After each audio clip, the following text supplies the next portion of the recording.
This is Anne-Caroline Urbain, HCF's amazing president. Thank you. So, good evening, welcome, and thank you for being here tonight. For this, I know it's going to be an amazing event, as Denise always organizes for the club. Last time we were here in this room for a conference was March 2020, so 2.5 years ago, when COVID hit us. So I know that things seem to be back to normal. We've forgotten all the challenges, everything that we had to go through, but I really want to go back to that point, because for the club, and I know what I'm talking about, because I was a president elected virtually, with not even being able to meet my whole team in person. So I would like to reflect back on these 2.5 years. It was a real challenge for the Harvard Club of Friends to survive. We took a lot of energy, effort, and innovation, hi Denise, to keep this community alive, to make you happy, guys, because this is the purpose of the Harvard Club of Friends. You are more than 2,500 people in France. Thanks to COVID, we've discovered, and virtuality, jump to the virtuality, we've discovered that actually we're not only in Paris, but we are in other old parts of France, and we have discovered this extended community. Something that I wanted to point out is that we have, during these 2.5 years, being able to organize 1 or even 2 events per month, virtual, and every time we had like a pause between 2 waves, we rushed to be able to organize in-person events. And you have probably been able to attend our last networking events in September. Something I wanted to say is that we have 135 due-paying members. So we need more, we need your support, because we are doing a lot for the club. So we would like you to join as a member. And when I say we, I mean the 12 volunteers in the Harvard Club of Friends Executive Committee. We do it from the bottom of our heart. We do it as pure volunteers. We're not being paid by the Harvard Alumni Association.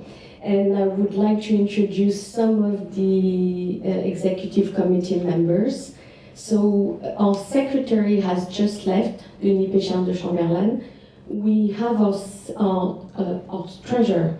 We have our secretary general, Jeffrey Durant. Maybe you can say hi. Yeah. Great. We have Stephanie Mariva Fayou. She's the head of the Harvard Women Initiatives in France. We have Isabelle Robuisson, who is also a member of the board. Where is Roland? Okay, Roland is one of our vice presidents. He works at Linklaters, and he's the guy who makes everything happen here. So thank you so much, Roland. And then do we have Henri? No. Okay, Henri hasn't arrived. And then we have Analia, who is soon going to join officially as a member of the executive committee at the next election. Am I forgetting anyone? Notre Denise.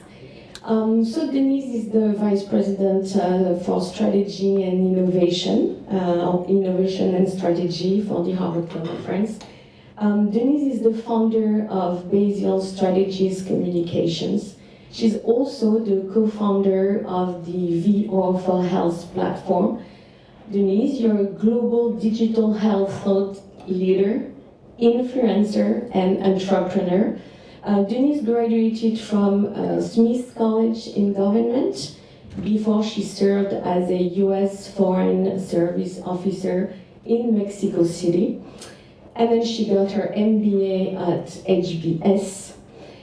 More importantly, in 2011, she was awarded the French Légion d'honneur for supporting France's growth in e-health.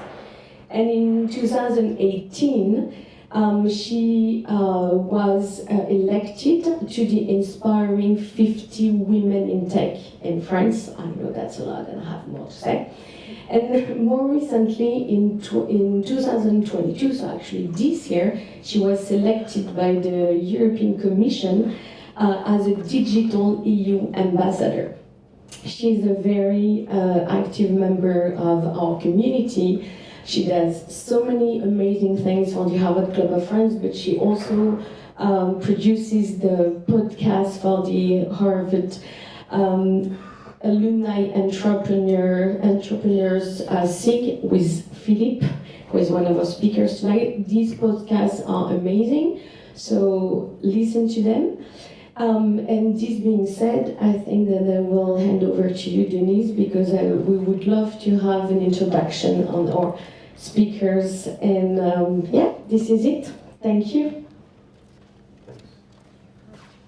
Thank you so much. I have never been presented at any of the Harvard Club of France events, and people often ask me what I do, or might even think that I spend all my time on these events. So a quick word about how we put this program together. A number of us are interested in the metaverse, and there are other people in the Harvard community who are also interested or involved in the metaverse. And we thought that it would attract a lot of attention, which it did, and that's why we also made the effort of creating the conditions to be able to propose a video recording. And when I reached out to various people I knew, they immediately hopped on. So I will be speaking about my area, healthcare and the metaverse, and then Marcela Sabino, who is a graduate of HKS, will present herself.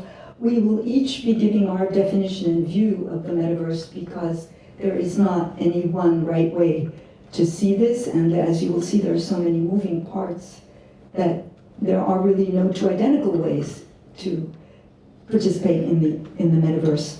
So she will give hers from the standpoint of all of her extensive work regarding consumer expectations and how the future can be designed. And then we will have Philip Guarino, who did his college at Harvard College and then went on to do business school elsewhere. He will present himself and talk about an area that he has worked in for quite some time, which is retail and others, but how that applies to the metaverse. And I'm very lucky to be meeting through this event, because I found him, Jerome Guilmet, who managed to graduate with one master's from 2 Harvard schools at once. It is the graduate school, it's a master's in math, which was attached to both the Graduate School of Arts and Sciences and the Engineering School. And that math ability must be related to some programming ability, and he is the co-founder of RLTY or RLTY Events Company, and that is why we are simultaneously being projected into a building representing Harvard Club of France on Decentraland. So, that being said, I'm now going to speak about the metaverse. I thought this was an apt visual because what happens around our eyes, what we see, is so important. Typically, when you watch a movie, you are seeing everything from a third-person perspective, with the exception of some movies that are filmed from the first-person perspective. People who play in Roblox, for example, they are an avatar that is rolling forward. They are seeing in front of them as though they were the avatar. And this is very important for capturing us to have a metaverse experience. Although that is not the only aspect of the metaverse. And why is it so confusing? Well, I collected a whole bunch of words that fall into articles about the metaverse, and that is why it's a problem. When you start hearing about the metaverse, you start hearing about buying virtual land. You say, so why would I buy a piece of virtual land? How could it have value? Well, If there's a limited amount, it could have value. What about designer clothes? And in fact, I have a podcast with a person in which that just came out on the HAE one about a metaverse for your business, where this woman has an answer to that. There are reasons, and we can discuss that later, as to why people would buy high-ticket items. If they're buying high-ticket items, might be artwork.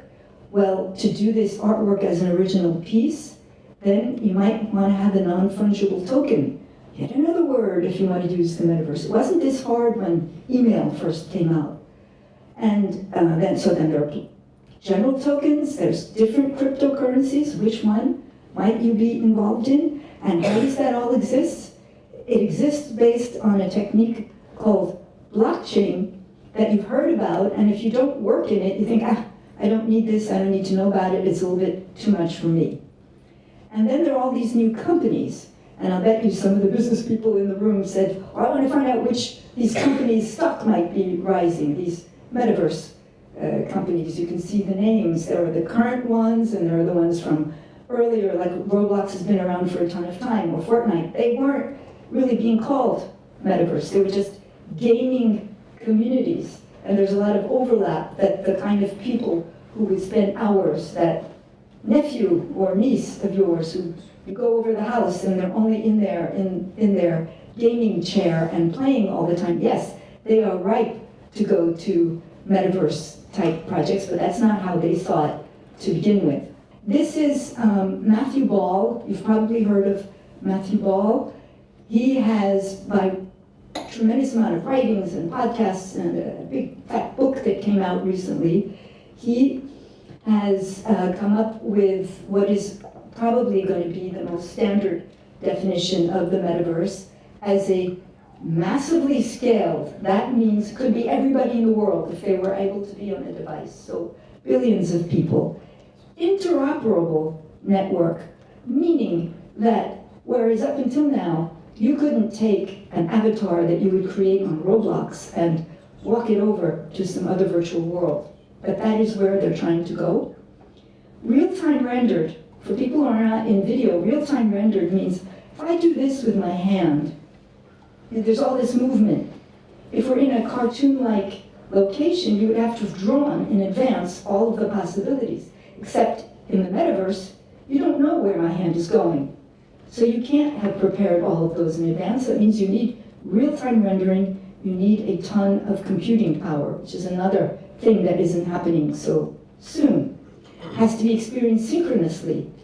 I don't know if any of you have attended events, but then you would be in there like with groups of people, and you can overhear somebody if they're within hearing distance as an avatar. And you can't overhear them if they're not. So all of that, with continuity of data, you can't have things going on in the future and the past at the same time. And then we're doing transactions in the metaverse, so that has to follow you.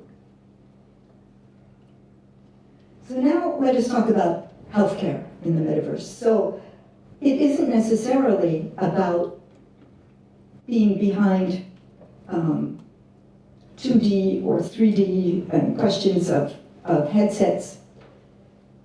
With the digital twin, it could be a plain flat screen, and it could refer to having a digital reproduction of an individual, of an organization, or of a community. There are already around the world airports where the people in charge of the airport are watching on duplicate twins and doing tests in order to see how this airport would react to a crisis, to an accident. What you see here in the first column is digital twin could be of your body, of whether your bloodstream, your cells, your bones.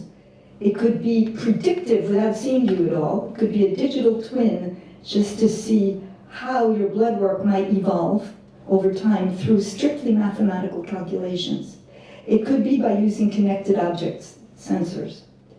In the middle part, it's more about imitating a physical location. So it could be, and I will show you in a minute, it could be this. It could be that you, as an avatar, have an appointment regarding the preparation of an exam in a room like what you see on the left. and you talk with that specialist about what that experience is going to be like.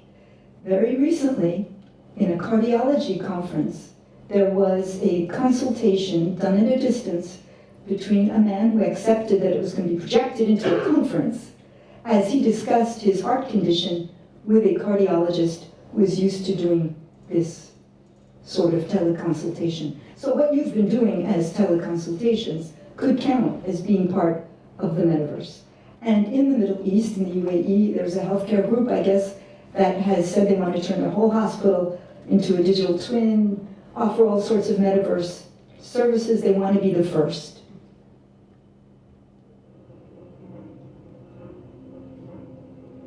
You are walking across a rope bridge thanks to Oxford VR, who is an offshoot, a company produced out of Oxford Research Institute. If you're afraid of heights, and if you were wearing a headset that was compelling you in a 360 way, no matter where you looked, you would look up, you would look down, you would be on this rope. You could be rope bridge. You could be working with a psychotherapist at your request, nobody's going to force you into this, to try and get over the problem of heights. And in fact, this was an Oxford study that it works much better than when you work with a person. Because what happens if you work with a person? They say to you, okay, Jane, try and imagine that you are at the top of this building. You don't want to imagine it, so it doesn't go anywhere.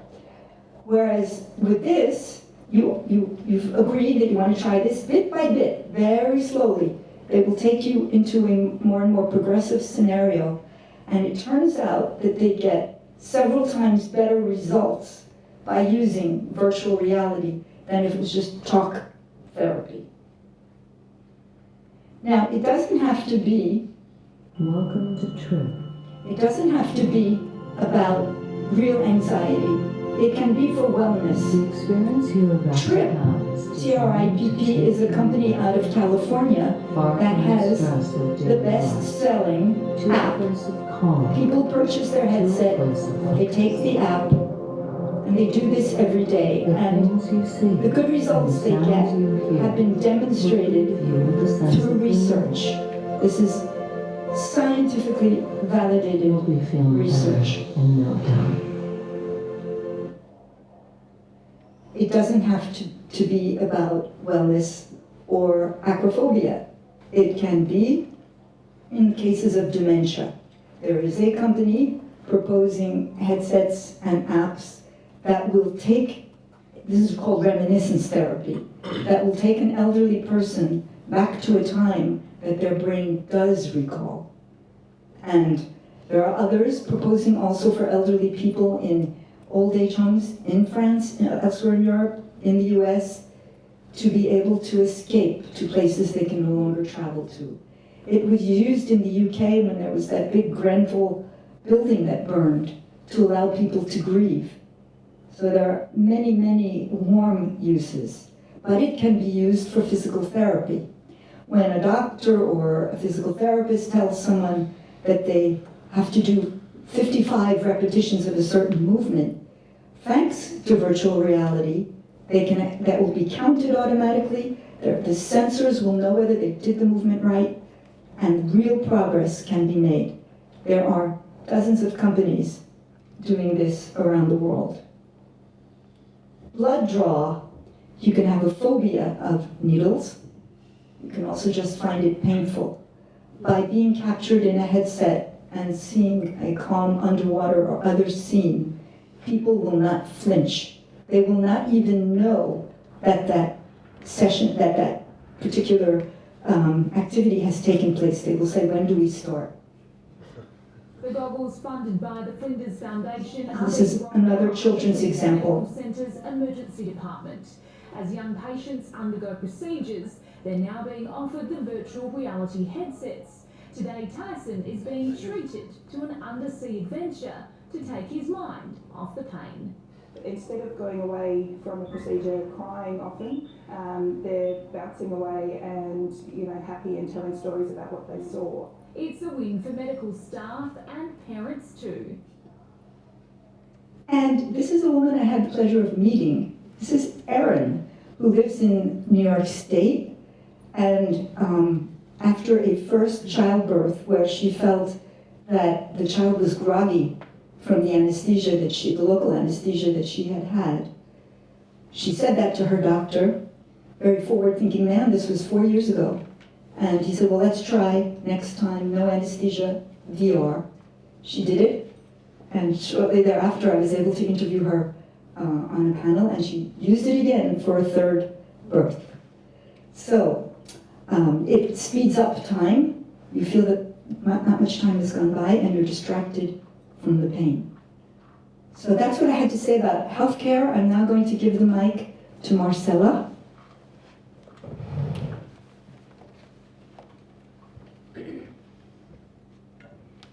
Thank you so much. I love to see those examples. Yes. I am going to give a little bit of a different view, but you'll see there's lots of similarities. And yes, perfect. Thank you. So we don't have that much time to speak, so I will.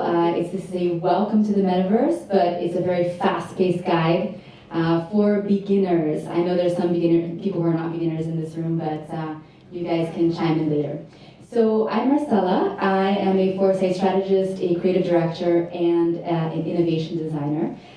So my background, I've spent over 6 years. I created the lab at the Museum of Tomorrow, and I was the head of innovation there. And so there we did a whole, alphabet soup of using technologies such as VR, AR, AI, digital biofabrication, robotics, big data, IoT. Before that, I did international development work with the World Bank, IFC, the UN, and the Internet Development Bank.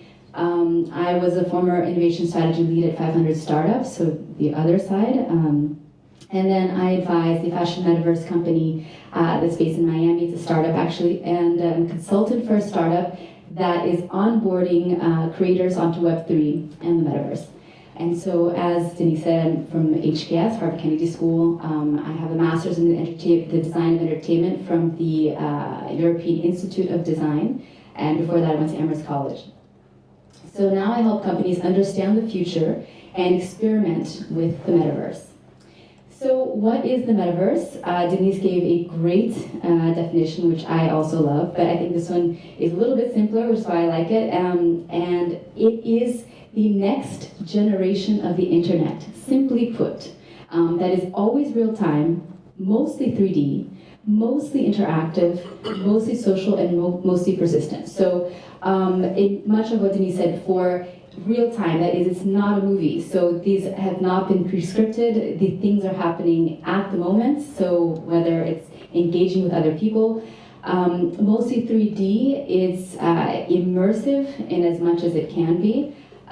It's interactive, so you're there interacting socially, and persistent. This is quite interesting in some use cases because that means that the world, things that you did in the world or left in the world are still there. It doesn't end when the session ends. So this is an overview for you guys to understand a little bit more about what we're talking about. So on one side, you have real life.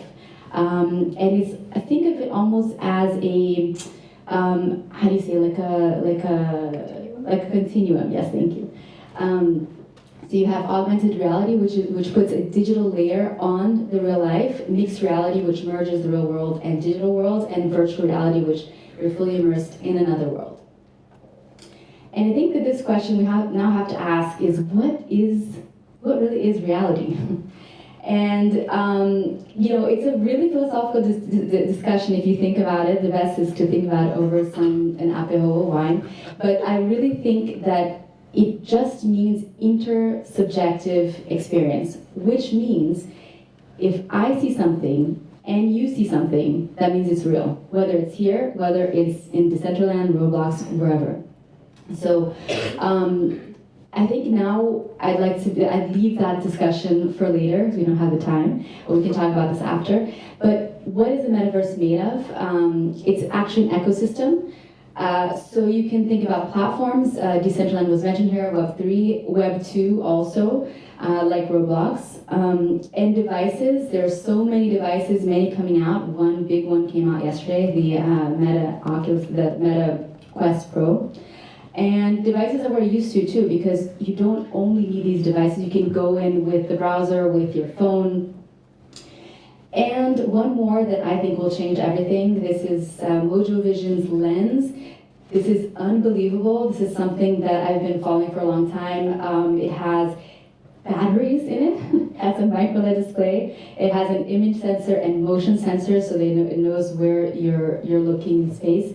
It has been put on the first eyeball in the world, which actually was the owner of the company, the creator of the company. But this could be really incredible. And it's also software and algorithms, right? So things that enable eye tracking, object recognition, tracking, and in tracking, pass-through, that means you can see through the device, hand tracking, 3D reconstruction, 6 degrees of freedom, so it's not just the visual, it's like the whole, you feel your whole body. And it's also, most importantly, the community. That means the people who are participating, but also the developers that are constantly creating. In VR or AR, because now you can have experiences that are shared in AR. This was difficult before, now we have some better experiences this way. So what are use cases for the metaverse? I think Denise gave excellent ones. My belief is that every industry can benefit from the metaverse. So as you guys are in the chairs think of how I can use these things in my industry. And why do we use it? So it's for these reasons in general. There may be other ones, but I think that these are the main ones. So improve customer engagement, to have greater increased efficiency, increased cost savings, so you're not spending so much, co-creation and collaboration, and increased revenue streams. Nike, for example, I think 26% now of their revenue comes from digital forms. They don't mention the cost, but anyway. But that's important. So a few use cases: entertainment, for example, games, immersive experiences like this one from Guangzhou, China. Events, shows, museums, fairs, festivals, exhibitions. We'll have a talk later. Jerome will talk a little bit more about that. Education, what's incredible. And Denise already showed a little bit about this, but the retention rates using VR are 75% compared to lecture style, which is 5%, and reading rate was 10%. This was a study done by the National Training Laboratory in the US. Incredible. Fitness, so you can actually be in a fun environment doing fitness. That's something that I'd love to try. It's kind of almost a game. Real estate, so you can actually imagine and see your apartments before a single brick is built. So this will help the real estate industry and developers a lot. Medicine, this one's really interesting. VR trained surgeons make an average of 6 times less mistakes, so you definitely want a VR trained surgeon to do your surgery. Training and onboarding, so Accenture has been a real, kind of at the forefront of this. They have the Nth floor, which is a virtual campus called Accenture Park, and they onboarded 150,000 people. So this is not just training and onboarding, it also comes to something else very important in Europe, ESG, environment, social governance. This saved so much CO2, it saved money, cost savings again. So I think that that's important to think about how it can be in your industry. For professions you wouldn't typically think that this could be useful, accountants, so you can visualize the data, visualize what is going on and be inside the data. Industrial design, you can use the best of the best across the world. They don't have to move to where you are. You can have different forms of collaboration and seeing things come together. This also includes components of AI and other convergence of technologies. Denise mentioned digital twin. A fact is very interesting. There's several who have done this already, and that is this idea of what would be the best configuration of machinery, what's the best configuration of the human resources that are in there, and so you can do this without spending the millions, if not billions of dollars before you do an upgrade of factories across the world. And my favorite example, which is something I've learned of recently, but even real life CSI, crime scene investigation. So this is starting to be used in some courtrooms across the US. So where are we now? We are probably at the start of a really fun but a really bumpy ride. And so I want to show you guys the hype cycle of emerging tech. So Gartner is a research firm that often talks about technology and how it goes. Generally, there is this shape, which is kind of the innovation. Everybody's excited. It's the hype. Then inflated expectations at the top there, and then it goes to the trough of disillusionment, the slope of enlightenment, and then the plateau of productivity. That means when everybody is kind of in our lives, right? And so you see the little finger pointing. That's where Metaverse is. Or the conjunction of technology, that's Metaverse. So we're still in the hype phase. So expect people to be like, in a little bit, this Metaverse is terrible, doesn't work, whatever. But that's when it's going to get exciting, because then if you guys who have been here in this room will remember this graph and say, Marcela told me this was going to happen.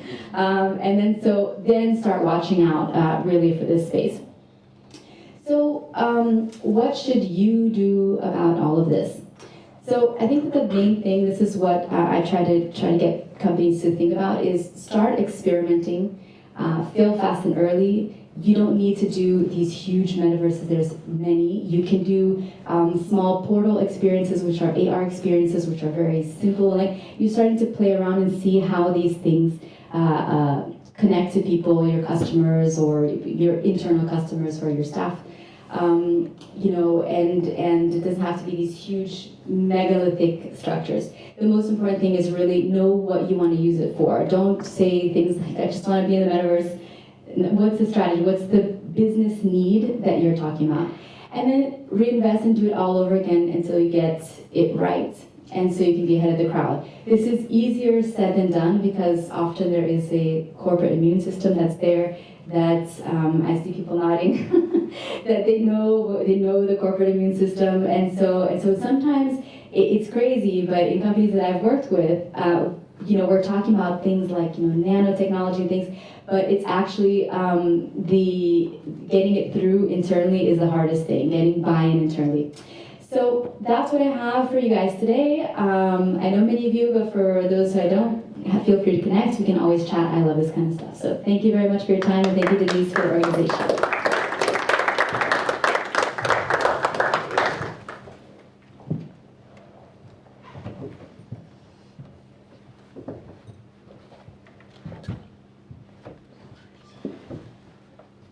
Thank you so much, Marcela and Denise, for your perspectives. And what I find fascinating is if you talk to 5 different people or 50 different people, you have so many different interpretations or definitions of how they see the metaverse. And I think one of the reasons is this is entirely new.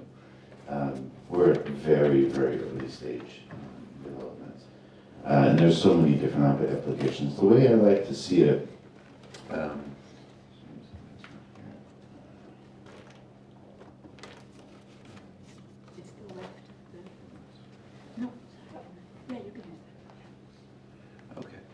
so the term has been around for, some people say 40 years, some people say since 92 with from a science fiction novel.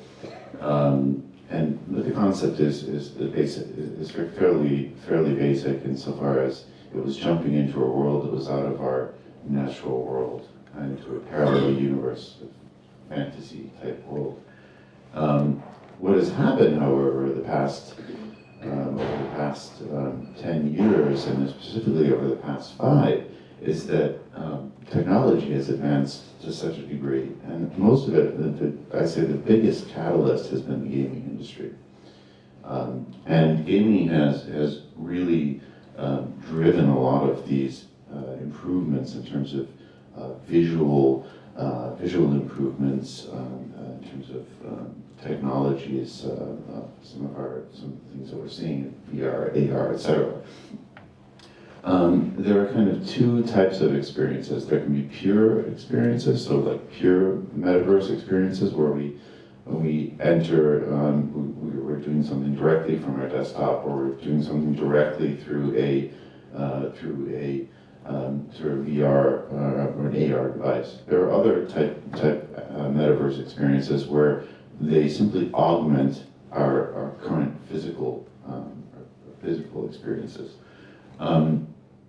And I think one of the things that's important to note is this evolution of, Web 1.0 was, if you think back in the 90s, it was kind of static pages. We didn't have any interaction. We moved to Web 2.0, and that was essentially Facebook and Twitter, and we're interacting. And what has happened is the real concept behind Web 3.0, which is really the house in which, the way I like to explain it is the house in which the metaverse can operate, is a whole host of these decentralized technologies. And there, we'll talk a little bit about that in a moment. But so to move.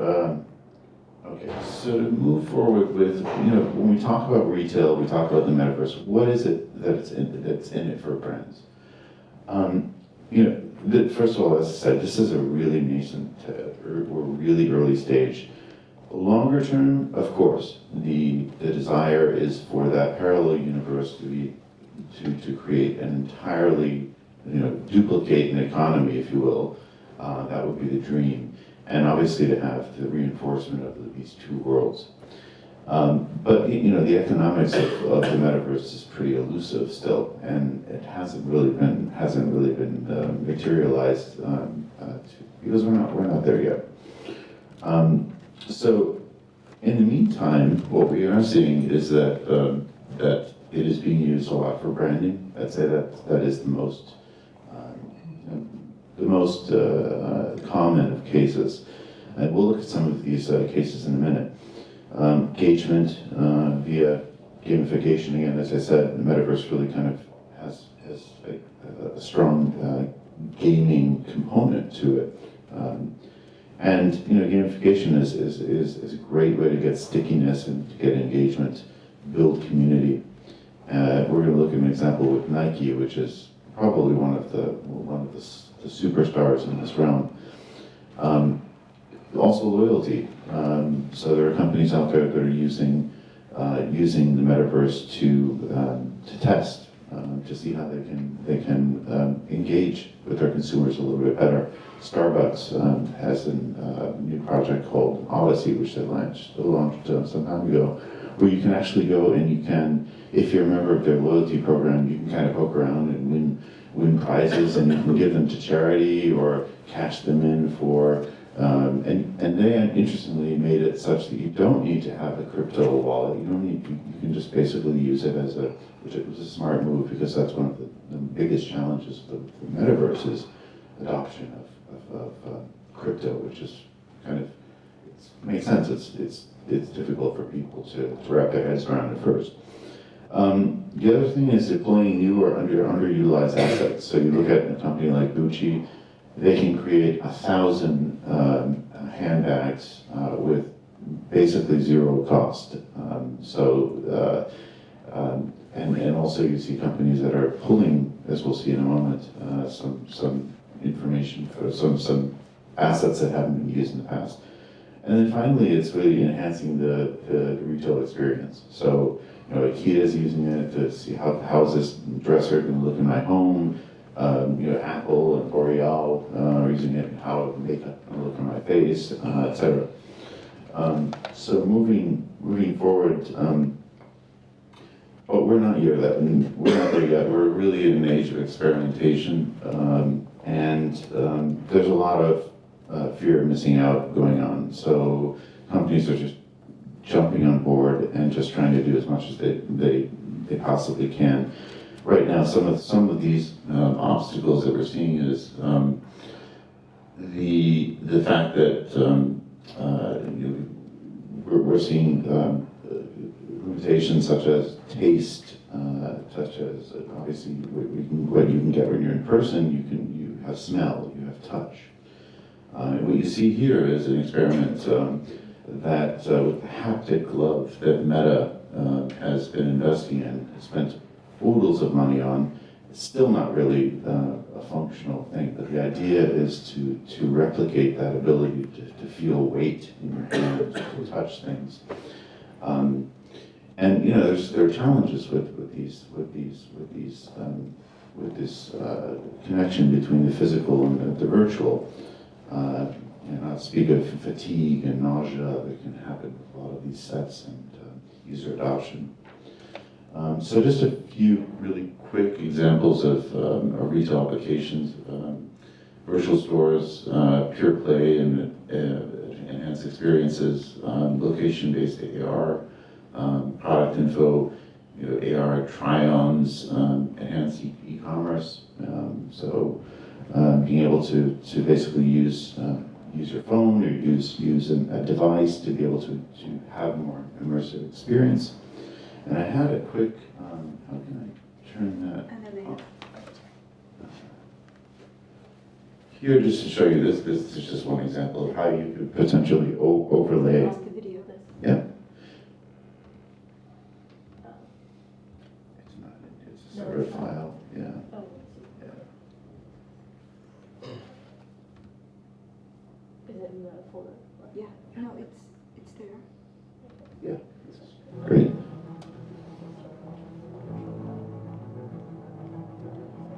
So this actually shows you an art gallery that they've set up. This is the company that I'm advising on as a board advisor. So virtual art gallery with NFT art pieces. Location-based AR, so you can actually go in and visit and overlay your experience. As you're walking through, you can get more information, you can be prompted with coupons or promotions, things like that.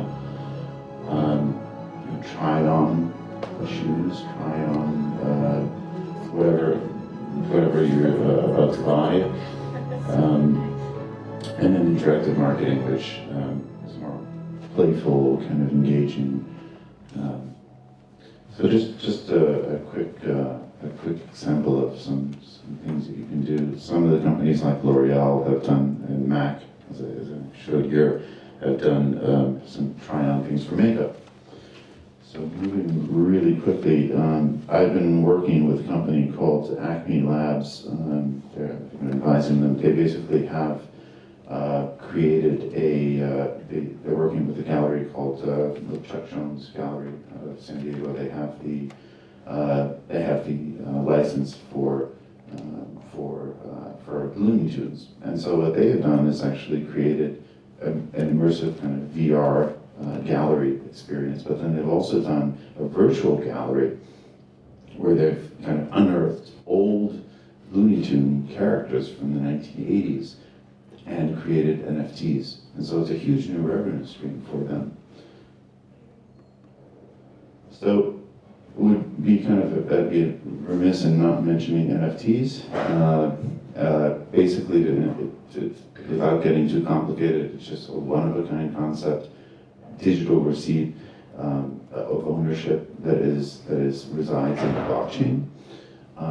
There's a publicly distributed ledger, which basically means that you can see all the transactions and see who this belongs to. And then cryptocurrencies, which we've heard a lot about, really are powering a lot of this, a lot of the metaverse. I think I'm running out of time. It's okay. Yeah. Okay. So the next, just want to give you two quick examples. The first one is really around engagement and necessity of Nike's Nikeland. And some of you may have heard of this, but it's basically, there's a collaboration between Nike and Roblox, which is a gaming platform. Roblox basically is super popular. About 60% of their user base is under 16. And so what Nike did was create this Nikeland, which is basically based on their headquarters. So you dress up your avatar, and you can kind of walk through, and you can buy certain things, buy your sneakers, and buy your some different outfits, and talk with people. You get celebrity visits, and it turned out to be incredibly successful. So it's like 7 million users in like a very short period of time. And you know, the power of that to be able to engage young consumers is fantastic. But Nike took it one step further, and last year acquired a company called Artifact. And Artifact is an NFT studio developer. And what they did was they created a whole line of sneakers, which was an incredible success. They sold something like, I think it was $3 million in sneakers in 5 minutes.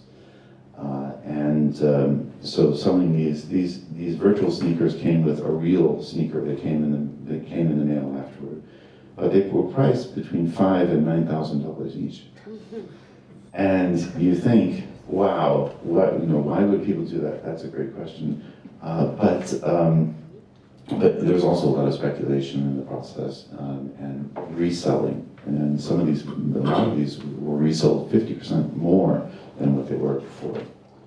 So just to conclude, there are lots of opportunities, different applications for the metaverse, for retail. Just some of the limitations, and I will be the naysayer. So I'll start with the naysaying.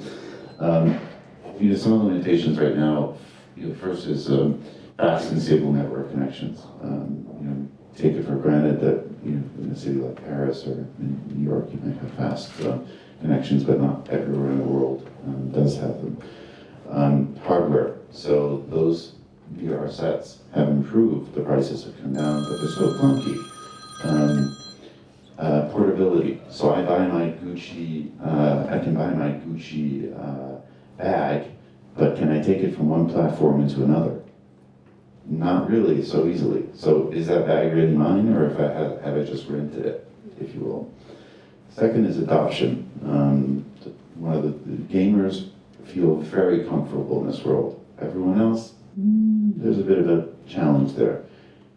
And then in terms of crypto native people who use it all the time are very comfortable. So one of the biggest challenges that companies have that are working in the metaverse is how do we onboard people? How do we get them to really participate in this experience in a very easy way? It's one of the projects that I'm working on right now with Acme. It's a very interesting way of immediately being able to create a digital wallet. And the last thing I would say is, look, the biggest challenge really comes down to strategy and what is it that companies want to accomplish. There's a lot of just trying everything, but we'll see. So stay tuned, and thank you very much.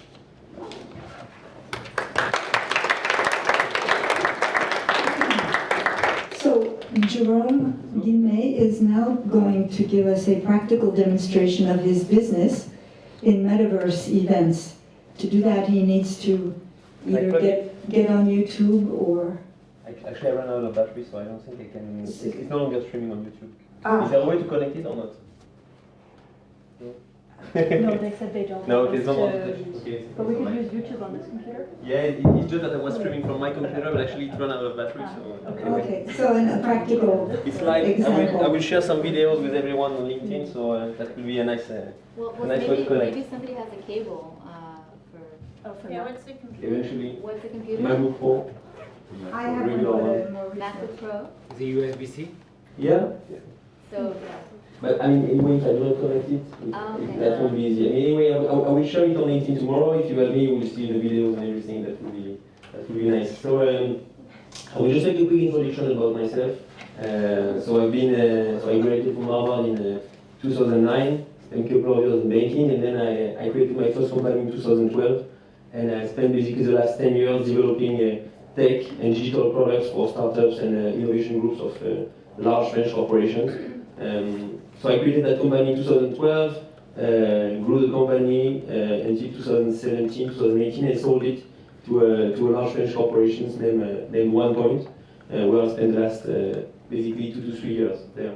And in 2021, I left the company and I was basically searching for a new idea, new business in which I could spend basically the coming 10 years. And having spent basically 10 years developing tons of different tech products, I mean, it gets difficult to get new and innovative ideas. At some point in time, I mean, once you've developed, like, let's say, 100 different products for many different types of startups, in mobile, web, VR, and everything, I mean, it's very difficult to get a sense of, okay, this idea, it's innovative, I want to spend actually the next few years building something in that space.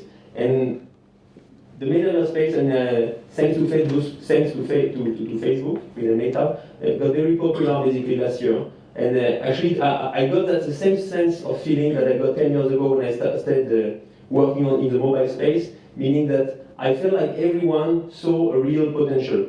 So everything is not there yet. I mean, all the different Metaverse spaces like Decentraland, Sandbox, Roblox, whatever, they are not there basically yet, but people see the vision, and that's very powerful because when it gets to onboarding customers, getting people basically to join your business, this is a very strong traction that we see in the space. And so I felt like, okay, I'm going to start diving a bit more into that Metaverse space and see what's behind. So the first thing you do is, of course, you go onto the existing platform. So you go on Decentraland, you go on Sandbox, which are the 2 most popular Metaverse places. And you go also on not Web3 oriented, but still kind of Metaverse platforms like Roblox, Fortnite, and things like that. And what you realize is that there are tons of gaps in the product. I mean, especially when you look at the few I mentioned, the design is not fantastic. It's not super scalable. It's not very secure. People basically who are spending time there, they don't know exactly what to do. So there are many things which need to be improved. But there is one thing that I realized was quite powerful, is the sense of belonging. Meaning that when you are in a video game, a massive multiplayer online game, whether you are in a Decentraland event, there is one thing that people in general really like, is the fact that they see tons of different avatars around them, and they know that behind each avatar actually there is a real human being actually trying to control that avatar. And in my view, based on all the different types of experience that I've done on all those platforms, what's the easiest use case is this one, basically trying to gather a lot of people online. And actually, I think this is one of the main drivers why people are playing massive MMORPG games, is because they want to gather online. And actually, the web in general has not been so great about gathering a lot of people online in a synchronous way. It's very good about doing it in an asynchronous way, meaning when you go on Instagram, you post a picture, people later on go, they comment, they go, they like, but in terms of synchronous interaction, the web is not doing that great. And actually, we've seen that during COVID. Actually, during COVID, all of us, I think, we've been in a meeting with 200 people, and actually it always ends up the same way. You have one guy speaking, and you get 200 people listening, and actually you try to raise your hand and say, okay, I have a question, but actually overall, the UX is terrible. It's not working at all. When it comes to Metaverse, because you are in a 3D space, and actually you can navigate from one place to another, and you have geospatial voice, and you can have a video trigger when you get into a room, and you have all these kind of things, the UX is so much better that it allows actually people for synchronous interaction between a massive number of users. So that's basically based on that assumption that we decided to focus basically on building live events for the Metaverse. So we did it in 2 ways. The first one was basically about actually leveraging all the tools which are provided by existing Metaverse spaces. So you get Decentraland, for example, is a very good example. They have some issues, but on the other hand, they are providing tons of tools for people to actually build on top of their platform. So today, that's why I wanted to do a demo, because on Decentraland, we basically automated the entire flow so that in less than 5 minutes, you can deploy an event for thousands of people on their platform. And actually it worked. I mean, we've deployed it many times.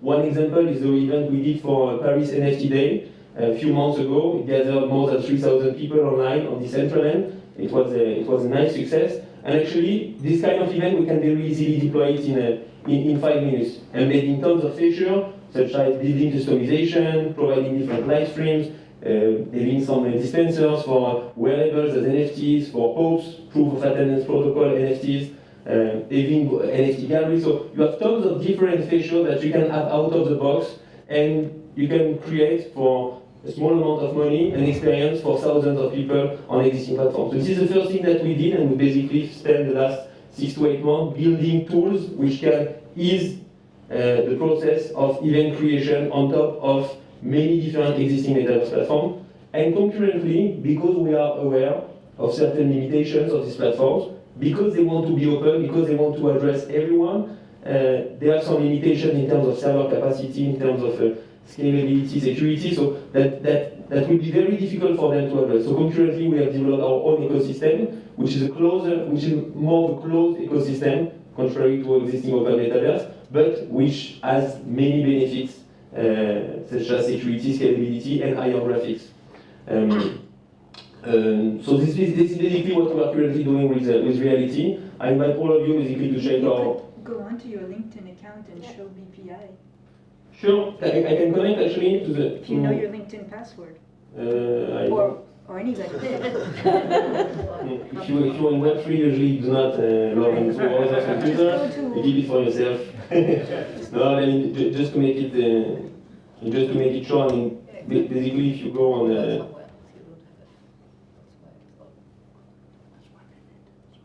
don't know why the dot is not working. It's okay. It's a quadrant. Okay. So actually, you can go onto our website, basically check this. We have many different events that we've been doing in the last few months.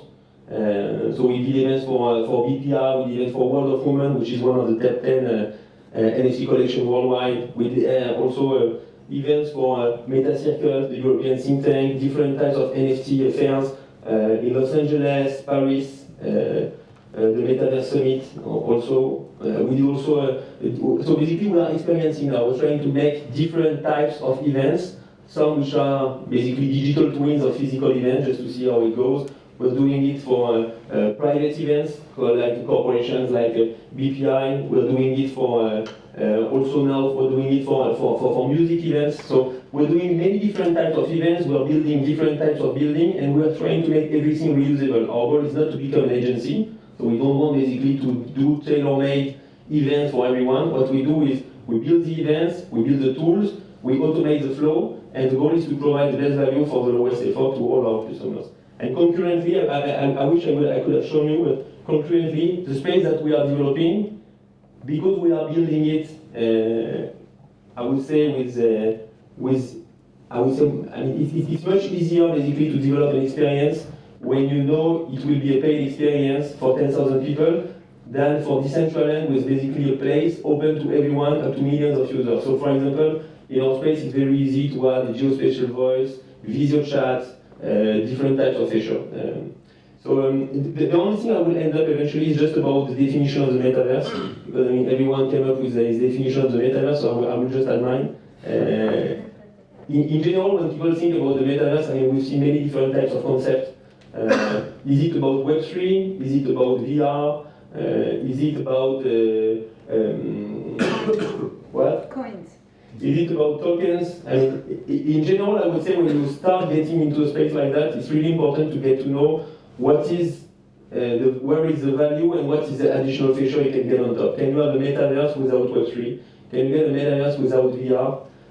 My personal answer is yes. I mean, I think what's important for the metaverse now, if I would have a very simple definition of it, for me the metaverse is more an MMORPG game, massive multiplayer online game, where the goal is actually not to kill your friend, but actually to get social interaction and access content.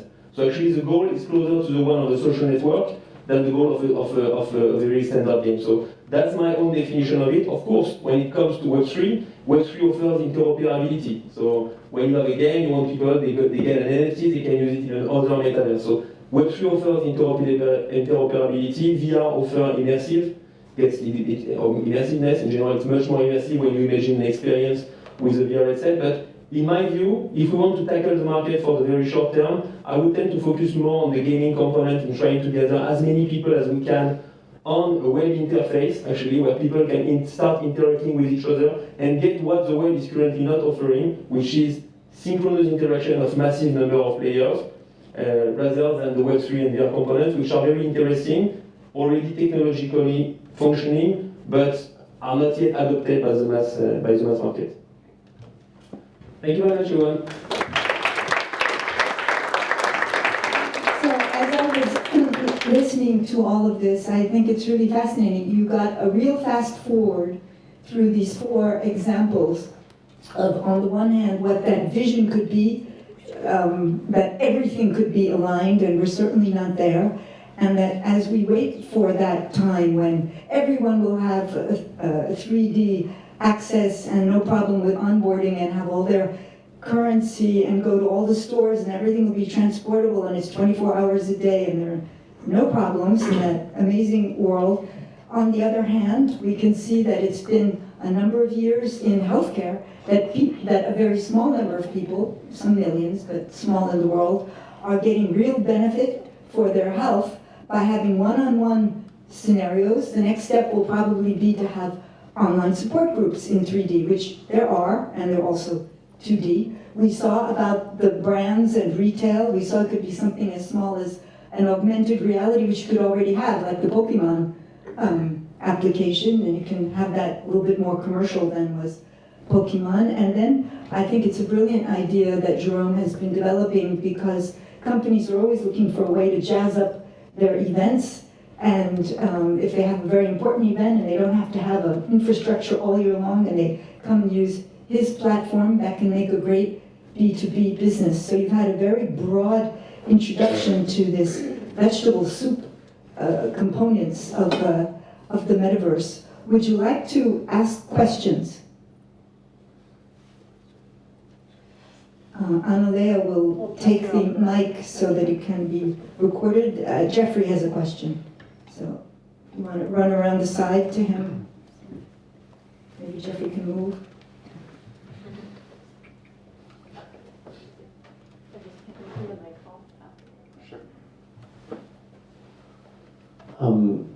I just wanted to play contrarian here and ask, why do we need crypto and blockchain in the metaverse? And I'm familiar with, how it works and the kind of things, but why would we need it to, go into another universe and be there? Right, and more than one person can answer. I'll just throw out quickly that it became related to the notion of the reliability of currency. As you know, Jeffrey, blockchain enables you to have a registered unique transaction that cannot be falsified. So that is why there's this underpinning for these decentralized. Why are things decentralized? Because that, in theory, should enable you to have the portability that you want. But as Philip also pointed out, there are non-crypto transactions. So who else would like to answer? You can turn on your mic if he turns his off. No, that's basically what I was saying. I mean, I fully agree with you. I mean, I could imagine a metaverse without crypto, but it's just that it offers interoperability, which is a fantastic feature, because actually when you get into the metaverse, it's not only about being in a virtual world, it's about getting that virtual world as real as possible. And actually the crypto offers this. Actually when you are in the virtual world, you get an NFT, then you get out of the metaverse, and you go on OpenSea and actually you trade your NFT for tokens and for real money. This bridge, it bridges the gap between the virtual world and the physical world. And when people talk about the metaverse, you can go inside a video game, you can go on Instagram, you can get many different kinds of definition for the metaverse, but at the end, people want to make it as real as possible. So having a VR headset is always more real than having it in your web browser.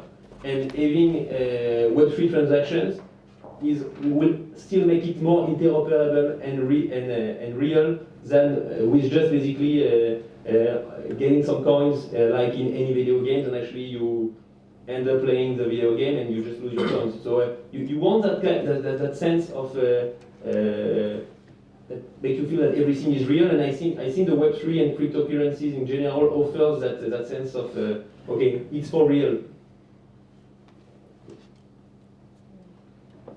Sure. I mean, this is a great question, Jeffrey. And given the fact that a lot of cryptocurrencies right now are in major crisis, it's particularly timely as well. But I would say two things. First is when you're dealing with digital assets, there is an advantage in terms of facilitating that transaction and making sure that those transactions are transparent, and also the underpinning of the whole theory is that these can be publicly validated. Okay, so there is no intermediary, if you will, like we have today with a bank or etc. The flip side of that argument, to the folks that tend to question crypto, and I'm one of them as well sometimes, is right now it's going through a bit of a lull, if you will, in the market, and it's a highly volatile asset. So as a store of value, questionable. As a transactional tool, probably better at this moment in time, but still we're really in early stages. Yeah, I think it's a great question, and I agree 100% with what they said. But in fact, today the biggest metaverses are actually Web 2. They're not Web 3. Roblox is enormous. Even when you look at these numbers against Decentraland, was the Web 3 members, they're very small. Roblox, I think Fortnite too. The ones today are still Web 2 mode. But going to the point that we're talking about, why it's interesting to have crypto underlying and to have blockchain underlying this, it's like as if let's think about clothing for an avatar, right? It's as if you could only wear your clothes at H&M, your H&M clothes at H&M, you go in there, that's the only place you can wear it at, it kind of sucks, you want to wear it out in different places, maybe go travel and all this kind of stuff. So that's why it's so important to have these things be interoperable. That is a whole technology challenge that is working. I think there's some promising things, but this interoperability, that is the main thing that what they're saying is still something that is still being made. So it's important to get to there. I think it'll be really cool to do that. You own your own stuff, and that's why you're moving with your own wallet, which is basically your things. It's like your clothes, your everything you own. You can go to different places with it.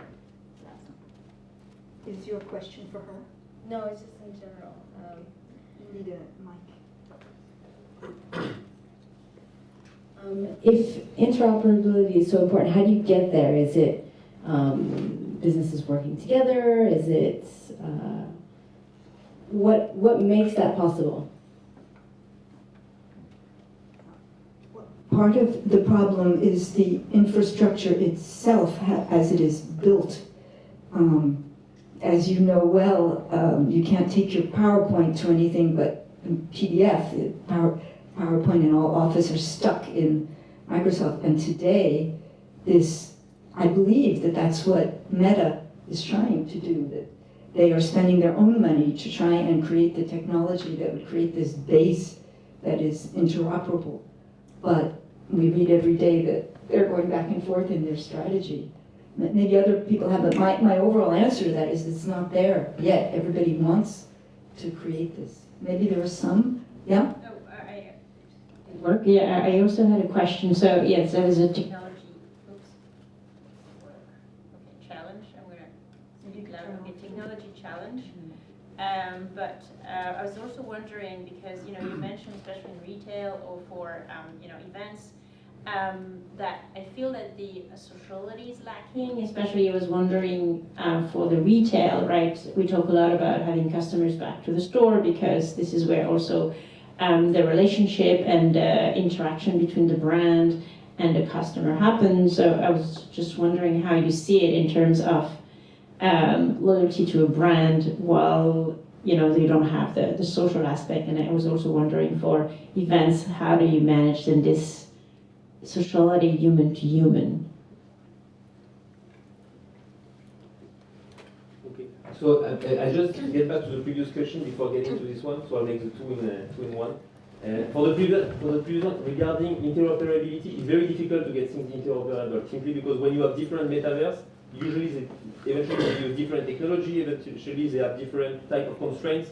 You go on Sandbox or, for example, it's about voxel design, small cubes. You go on Decentraland, it's about locally. You go on other platforms, it's high-poly. So designs are not the same for the avatars, for the buildings, for the environment. So interoperability in general is a mess. So it's very difficult to get things interoperable when you get players like Ready Player Me building avatars interoperable.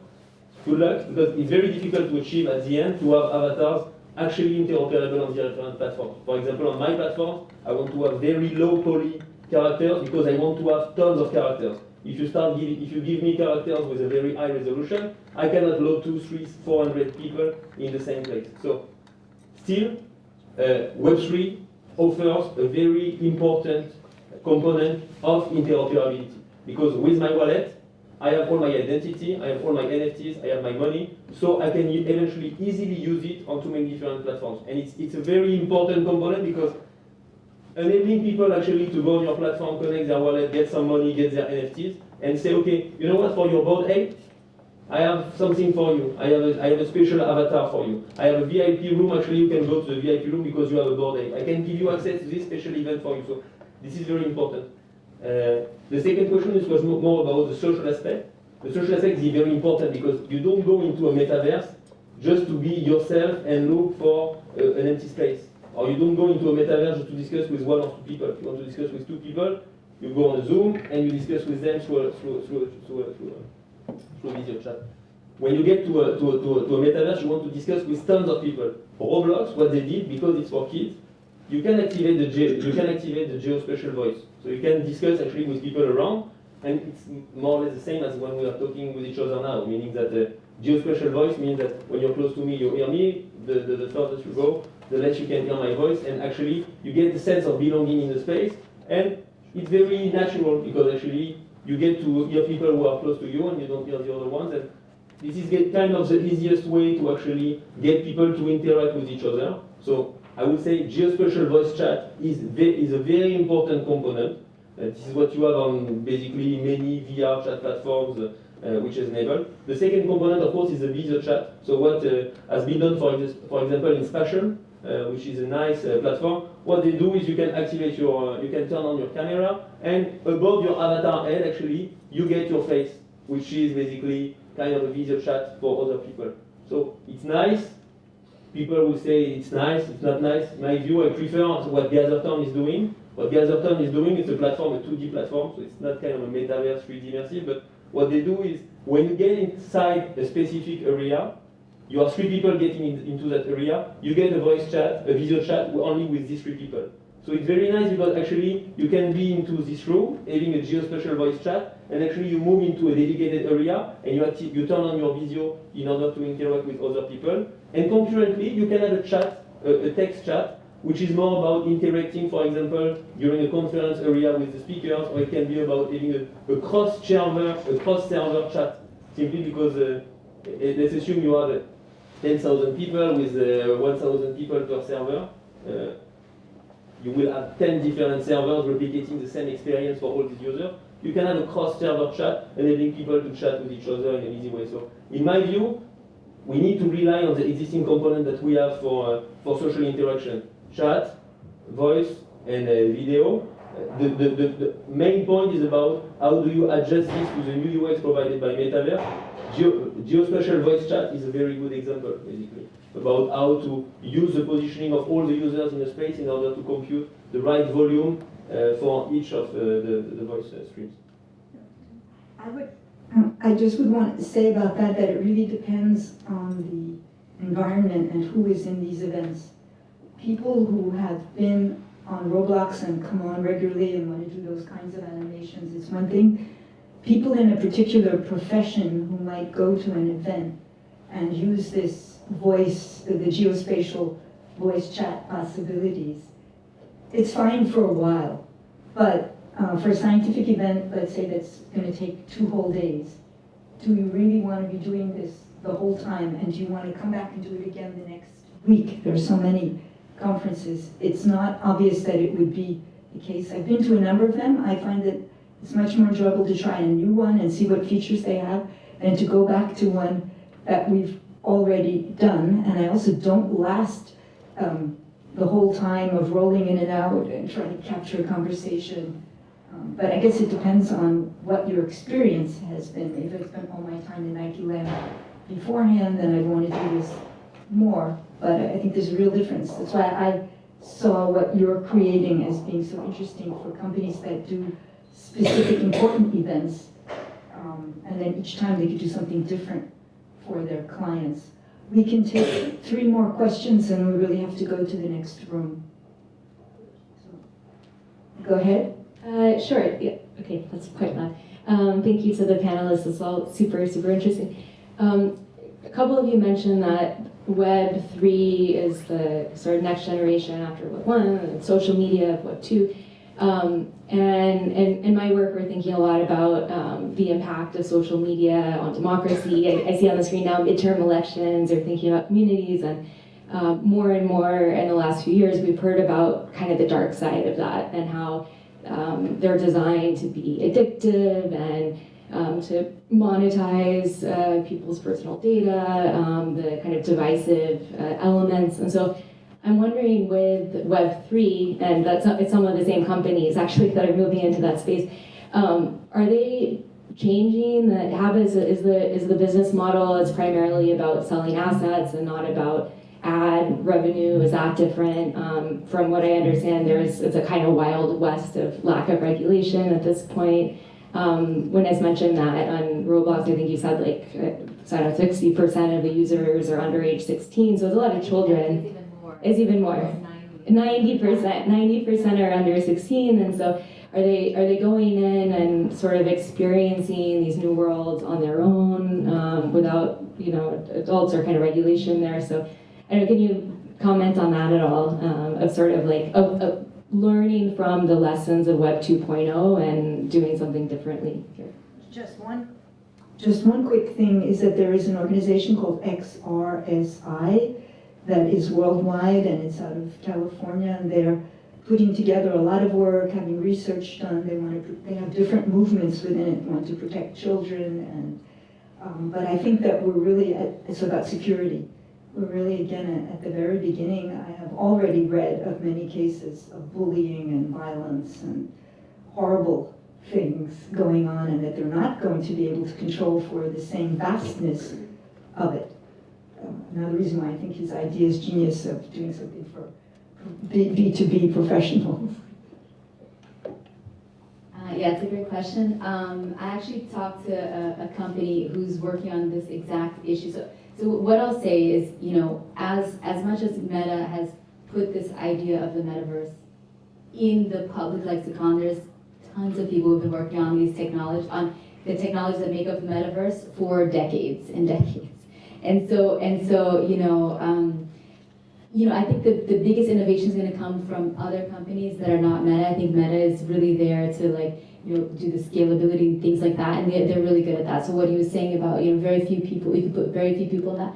They're really good with that kind of stuff, with large amounts of people and things like that. So I think it's good to be suspicious of companies that have had this kind of behavior before. To always be suspicious. But there are companies that are really exciting that are not typical metaverse companies, but they're within the ecosystem. There's this one that's working on this kind of digital wallet for identity. It's self-sovereign identity. So imagine if you could take your clothes from H&M somewhere else, you can take your identity too. So that would help a lot of these kinds of problems. Like, are you really kind of 12? I guess that's a lot of the user base there in Roblox. Are you really 12? Are you not some creep that's trying to prey on younger kids and stuff like that? And so what's cool about that is like like our driver's license. We have, at least in the U.S. It's our hair color, it's our eye color, it's our skin color, it's our height, it's our weight, it's it's our address, it's our license number. There's all this information. So they're working on something that, for example, something like this, like, are you under 16? Can you go on this platform? So, but you don't have to give all that data. It's there with you. You're recognizable in that sense. But it's only, for example, you need to know if you're 18 and under to go to Roblox or to get into a club event or something like that. Metaverse club. You need to be over 18, and you don't need to give all your name, all this kind of stuff. They only want to know one piece of information.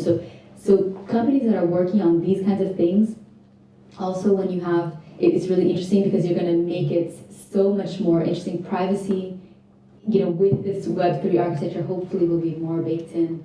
And it's not just about marketing anymore. You can have many other things that are doing super well. The Gucci bag that he mentioned sells for even more than the real bag. So there's tons of revenue streams that are new there. They're not just marketing. So I think it just behooves all of us to think and create what are these different things, My avatar said there were going to be 2 more questions, but there's only going to be 1 more in reality. And you can reply to that first. Yes, it's actually. Can you hear me now? Oh, great. So to reply to actually both of your questions, I think one of the interesting things is that Facebook is kind of really sticking to its Web 2.0 model of wanting to have that control, wanting to have the control over data. And they already have vast amounts of information about us, not just what they get from Facebook. People think, oh, I'm not on Facebook. No, they're tracking you all over the internet. Instagram, their WhatsApp, all of that, right? So if they can get in and see what your eye movements are, okay, we have a real regulatory issue.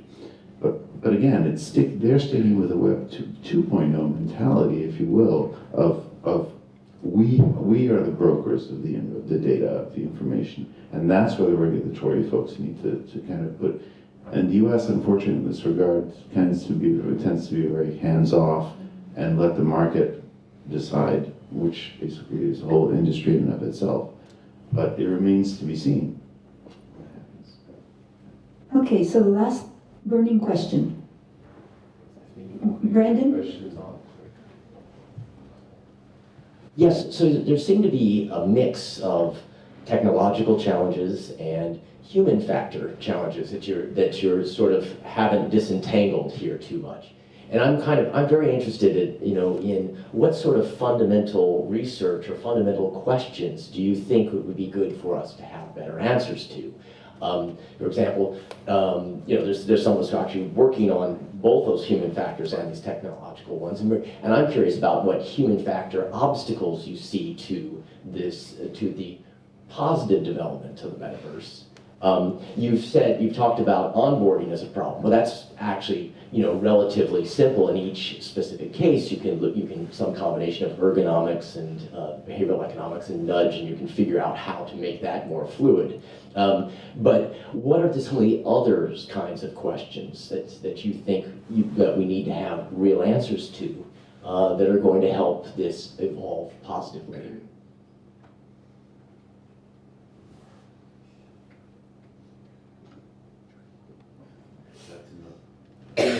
That's $1 million question, Brandon. If I know you, so. I think some of the questions Rachel brought up a really good point about privacy, what we're willing to share.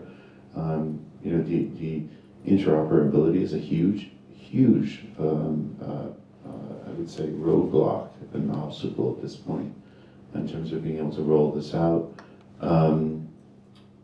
Payments being one, being able to access crypto and understand that and the risks. That's another. And then the other thing I would say in a very in a broad sense would be the technology just simply isn't there yet. So we don't really know what we think we're getting an inkling of what the metaverse is going to look like, right? But it may be entirely different 5 years from now. So it's very hard to project exactly what we need. We have inklings of certain elements, but we don't know what ultimately it's going to look like.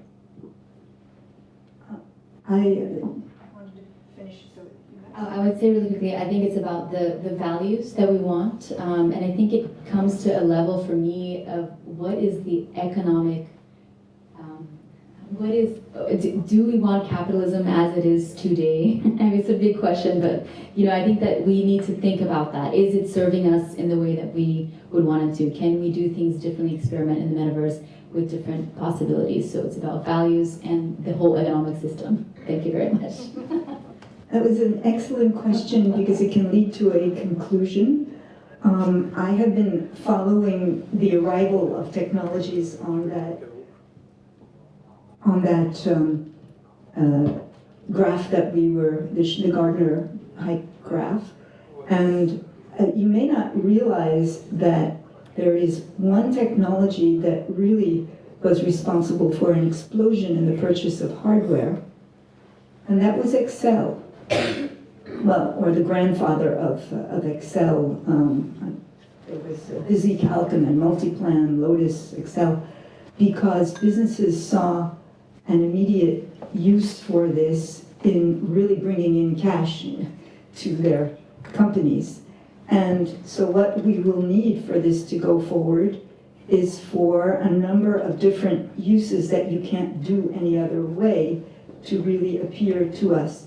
Because all of us pointed out that everything is going on now in the non-metaverse world, all of those healthcare apps, the AR, there's just so many things that you can do that are bits and pieces of this without actually being in it. There's no compelling reason to be in it. Now maybe with this idea of encompassing everyone everywhere all the time, it's impossible to come up with the compelling. But we may. I've listened to people in podcasts saying that what they're working on is for a way for the technology to make it, and I shudder at this thought, to make it impossible to differentiate between the real world and the not real world when you're at that point in some new form of VR headset. But you raise excellent questions, and I think it's a perfect way to end this very rich conversation, for which I thank the people that agreed to come, for you who agreed to come out, and you wanted to say something. Sure. So dear speakers, thank you so much for sharing your expertise and passion. And Denise, congratulations for organizing and moderating D'une Maître this event. You're so excellent at what you do. So we do have a little something. I realize that it's very concrete after traveling through VR. I think it's kind of old-fashioned, but no, we prefer this to a virtual gift. Tastes better. Can we make an NFT of it? They are like NFTs.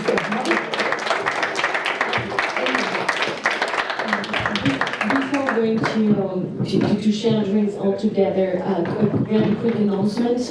We have a new website, thanks to guest Denise. She has reorganized and rebuilt the content. You will find on our website all the past and most importantly future events. So in November we have 5 events. The first one is going to be an in-person about the midterm elections. The second one will be virtual because we really want to keep, entertaining the virtual Harvard community. That will be Denise organizing again. It's going to be a great one about exchange between France and Harvard. Yes, and then the Harvard Yale game. We'll watch the game at the Moose. If you have any questions, Jeffrey is one of the organizers. And then we have a Harvard Women event organized with Stephanie and many other wonderful women. This is a only for women event. If you have questions, you can still ask all the organizers during the cocktail. And last but not least, we have our General Assembly for members, due-paying members only. So you should all renew your memberships if you want to hear about what we've done for the past 2 years. And there will be the end of my term. And so we hope to see you all and enjoy the drinks.